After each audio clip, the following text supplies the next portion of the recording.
কিছুদিন আগে গাড়িতে খোয়া ঢেলে রেখে গেছিলো আমাদের এখানে। শুনেছিলাম যে রাস্তা আবার নতুন করে হবে। তো আজকে সকালে উঠে দেখি সমস্ত জিনিসপত্র নিয়ে হাজির সবাই, মানে সরকারি লোকজন চলে এসছে। তো ওরাই আর ইনি হলো বালতি নিতে এসেছিলো। তো মানে জল ঢালছিল, সেই জন্য বালতি নিতে এসেছিলো। আর সবাই এখানে খুব মজা করছিল দাঁড়িয়ে দাঁড়িয়ে। আর এখানে সকাল সকালই আমাদের বাড়িতে আমার বোন চলে এসছে। ওই এসেছিলো ওর কিছু দরকারে, আর মানে চলে গেছিলো, এসেই চলে গেছিলো, বেশিক্ষণ ছিল না। তো এখানে রাস্তা হচ্ছিল বলে আমি আর তুই দেখে আসি এই বলে। আর আমাদের বাড়ির সামনে তো, মানে বাড়ি থেকে বেরিয়েই সামনে রাস্তা, তো ওখানে গেছিলাম। আর তারপরে ওখান থেকে এসে যে সমস্ত কাজ করতে হচ্ছে। বেশি একটা সকাল হয়নি, ওই 8টা বাজেনি, 7:30টার মতো বাজে।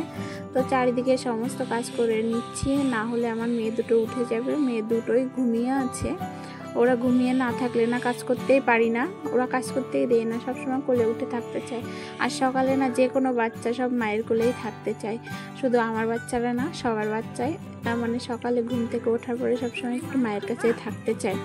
তারপরে ওর বাবা কই মাছ এনেছিল, সেই মাছগুলোই কুটছিলাম, কুটে ধুয়ে পরিষ্কার করে রান্না করব, সেই জন্য সমস্ত কাজ তো আর বাদবাকি সমস্ত কাজ আমার হয়ে গেছে। এই মাছ কুটে স্নান করে রান্না বসাবো। আমার দুই মেয়ে একসাথে ঘুম থেকে উঠলো। ছোট মেয়েকে ওর বাবা রেখেছে কোলে, আর বড় মেয়ে দাঁড়িয়ে দাঁড়িয়ে আমার মাছ কোটা দেখছিল। ও ঘুম থেকে উঠে ও কারোর কাছে যেতে চায় না, শুধু মার কাছে আর মার সাথেই থাকবে। তো সেই জন্য আমার ওই যে পাশে দাঁড়িয়ে আছে, ওর বাবার কোলে উঠবে না। আর ওর বাবার কোলে ছোট মেয়ে আছে, ছোট মেয়েকে নিচে রাখাই যায় না, ও যে বসে থাকবে পাশে, আমি থাকবো যে বসে পাশে থাকবে, তাও থাকে না। দিদিকে আনতে যাচ্ছ? দিদিকে আনতে যাচ্ছে? তাই তাই তুমি দিদিকে আনতে যাচ্ছ? চলো আমরা দিদিকে নিয়ে আসি।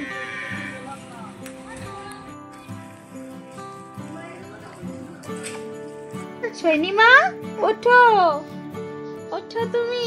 সৈনিমাকে আজকে কাজলের টিপ পরিয়ে দিয়েছি, অনেকদিন পরে, ওকে তো পরানো মানা ছিল কাজল টিপ।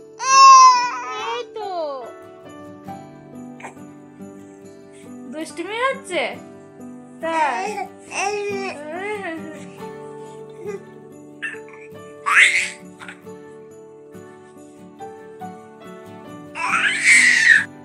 খেলা করছে, দেখো কি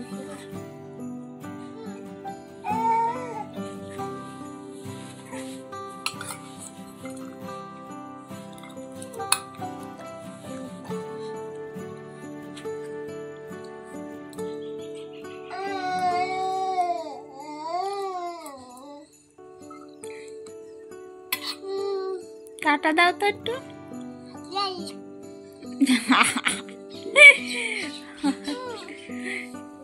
পড়ে গেল রোজ।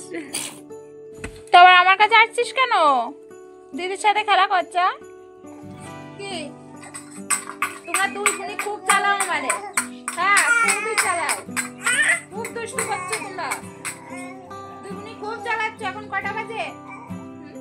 এই সকাল থেকে একটারও ঘুম নেই, আমার কাজ করতে হবে না? খুব জ্বালিয়ে আছো দুই বোনে।